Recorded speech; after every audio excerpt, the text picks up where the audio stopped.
Pemirsa, kali ini kita menyusuri jejak-jejak peradaban termasuk artefak, ekofak, dan fitur yang ada di tengah-tengah masyarakat kita sebagai sebuah masyarakat yang dahulunya memiliki peradaban yang besar, terutama pada masa kerajaan Majapahit. Sehingga kemudian di kebun-kebun, di sawah-sawah, di lembah-lembah, di gunung-gunung, di bukit-bukit, di sungai-sungai, kita terus akan melakukan penelitian dan semacam studi observasi. Nah, dari sinilah kemudian di kebun pisang yang sangat luar biasa sekali ini, menurut cerita tutur yang berkembang di masyarakat, ada semacam jejak artefaktual ya, yang konon katanya yang berhubungan dengan legenda Nusantara, yaitu kursi Raja Prabu Angling Darma. Jadi Prabu Angling Darma ini merupakan cerita yang sangat familiar karena sering diangkat di layar lebar.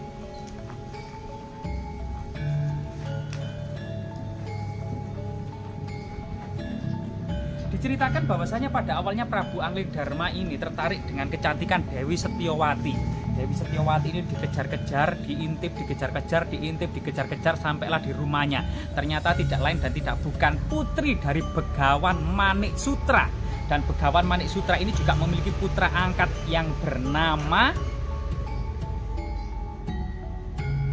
Batik Madrim. Lah, dari sinilah kemudian karena tahu Batik Madrim ini tentang gelegat-gelegat Prabu Angling Darma, maka Batik Madrim ini menantang kesaktian Prabu Angling Darma untuk mendapatkan Dewi Setyowati. Akhirnya kemudian pertempuran ya, adu kekuatan, kemudian kesaktian, sehingga kemudian Prabu Angling Darma menang, sehingga berhak mendapatkan Dewi Setyowati. Sebenarnya Dewi Setyowati juga enggan ya untuk dinikahi Prabu Angling Darma. Namun lama-kelamaan karena pendekatan yang dilakukan oleh Prabu Angling Darma, akhirnya Dewi Setyowati meminta kemudian syarat yaitu hidup semati gitu ya. Jadi cinta sehidup semati. Dan ini disepakati oleh Prabu Angling Darma, sehingga kemudian kedua insan ini akhirnya kemudian menjadi suami istri. Nah, disinilah kemudian awal mula dari cerita legenda Prabu Angling Darma. Apakah benar di lokasi ini ada semacam tinggalan yang sangat monumental ya, kursi Prabu Angling Darma? Yang sangat menarik dari kisah Prabu Angling Darma adalah yang pertama adalah mendapati Nagagini gitu ya, putri dari Nagaraja, yang tidak lain adalah gurunya gitu ya, yang mengajari Prabu Angling Darma tentang komunikasi dengan hewan-hewan. Dan ini ternyata kemudian membuat fitnah, semacam ceritanya awalnya itu Nagagini itu berselingkuh dengan ular tampar di hutan ketika Prabu Angling Darma berburu gitu ya. Namun kemudian Prabu Angling Darma marah-marah, dan sehingga kemudian Nagagini ini membuat semacam konspirasi jahat, sehingga seakan-akan yang mau hendak membunuh dia adalah Prabu Angling Darma. Akhirnya semuanya terbongkar dan yang bersalah adalah Nagagini. Dan ini adalah sesi cerita yang kedua ya, yang cukup menarik juga.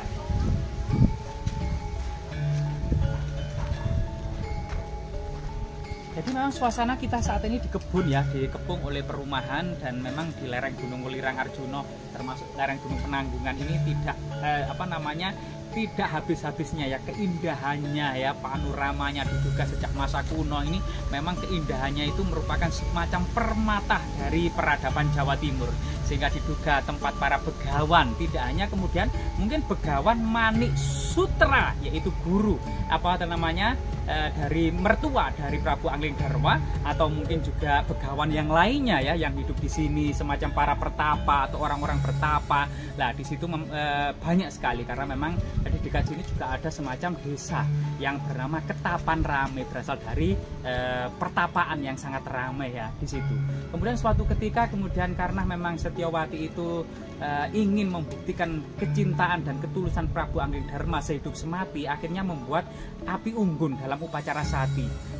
Upacara sati ya, yaitu kemudian Dewi Setyowati menyeburkan ke dalam api unggun agar diikuti oleh Prabu Angling Darma. Karena Prabu Angling Darma itu bisa mendengarkan percakapan 2 ekor kambing di dekatnya yang mengatakan raja itu sangat bodoh, hanya menuruti 1 orang wanita istrinya saja, melupakan urusan negara, urusan rakyat banyak. Akhirnya Prabu Angling Darma tidak ikut terjun ke dalam kobaran api dari pembakaran istrinya Dewi Setyowati. Jadi ini ada salah satu kemudian sejarah Nusantara yang penuh dengan petualangan, peperangan, kebijaksanaan, termasuk berbagai macam kisah-kisah konspirasi jahat yang bisa terbongkar ya dengan kemudian kejujuran dari Prabu Angling Darma. Di belakang kita ini ya, ternyata mungkin kita harus kemudian ke bawah. Di bawah sini ternyata siapa sangka ada artefaktual yang sangat penting, sangat besar, sangat megah, yang menurut cerita tutur yang berkembang merupakan kursi dari Prabu Anglingdarma. Coba kita turun ya. Gimana cara turunnya ini teman-teman ya? Nah, cara turunnya ini gimana nih ya teman-teman? Jadi mungkin kita turunnya dengan bantuan pohon ini. Iya, kita sampai teman-teman. Nah, jadi di sini ada semacam rahayu Ong wilaheng sekaring jagat bawana langgeng sekaring kajang sekaring mayang ya. Jadi di sini juga ada semacam artefaktual yang sangat penting ya. Tadi jejak-jejak peradaban masa lalu dan di sini memang mirip seperti kursi raja Prabu Anglingdarma. Namun siapa sangka ini kemungkinan adalah bagian dari makara ya. Makara itu adalah pipi tangga masuk bangunan candi. Namun makara ini adalah makara yang sangat besar.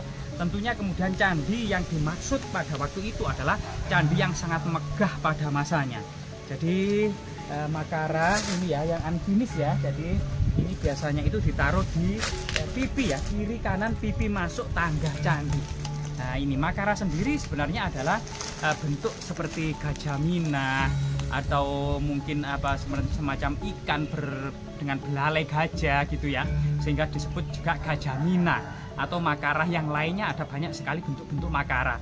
Yaitu makara sendiri secara mitologi merupakan hewan yang bisa hidup di darat sekaligus bisa hidup di air.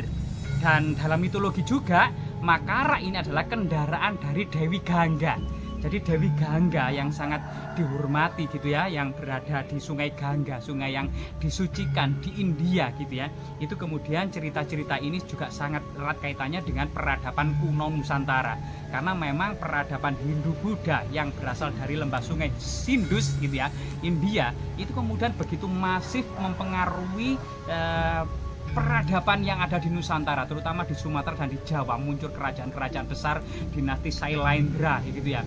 Dan corak-corak peradaban yang terbesar baik dinasti Sailendra, Sriwijaya, hingga kemudian kerajaan Majapahit yang seluruh sendi-sendi kehidupannya berlandaskan pada agama Hindu dan Buddha. Jadi peradaban yang Jawa ini tidak bisa disepelekan karena lebih dari 1.500 tahun sejak awal abad Masehi hingga runtuhnya kerajaan Majapahit sekitar pertengahan abad ke-16 Masehi. Sehingga kemudian bentuk-bentuk seperti ini, baik itu kemudian masyarakat menghubungkannya dengan cerita kursi raja Prabu Anglingdarma, namun sebenarnya adalah memang bentuk-bentuk makara yang sangat berhubungan dengan candi besar dan megah pada masanya, dan sesuatu yang tentunya harus kembalikan kepada perspektif khazanah tradisi kuno Hindu-Buddha. Bagaimana bentuk ini dalam tradisi Hindu-Buddha pada waktu itu? Diduga makara ini memang dibuat pada masa kerajaan Majapahit, diduga unfinished ya, belum selesai karena pahatannya itu masih kasar, bentuk belalainya, bentuk giginya, bentuk bunga-bunganya, bentuk makhluk mitologinya itu belum nampak.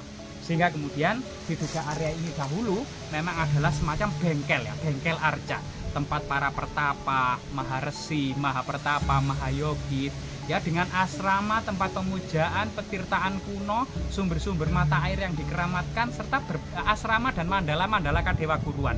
Tempat kemudian para pertapa ini memahat batu-batu besar untuk dijadikan semacam tinggalan-tinggalan yang monumental untuk kemudian keperluan dalam bentuk magis dan sakral, misalnya adalah candi pemujaan di masa kuno. Semoga kemudian situs yang sangat luar biasa sekali ini ya bermanfaat dan tetap dilestarikan. Mungkin nanti bisa kemudian pihak desa mengamankan situs yang sangat bersejarah ini sebagai aset budaya dari desa ini yang tidak akan lekang oleh waktu, sebagai kemudian benang merah dengan peradaban dan kejayaan Majapahit di masa lalu. Desa yang memiliki kejayaan di masa lalu suatu saat nanti akan bangkit kembali dengan kejayaan yang lebih gilang gemilang. Semoga bermanfaat.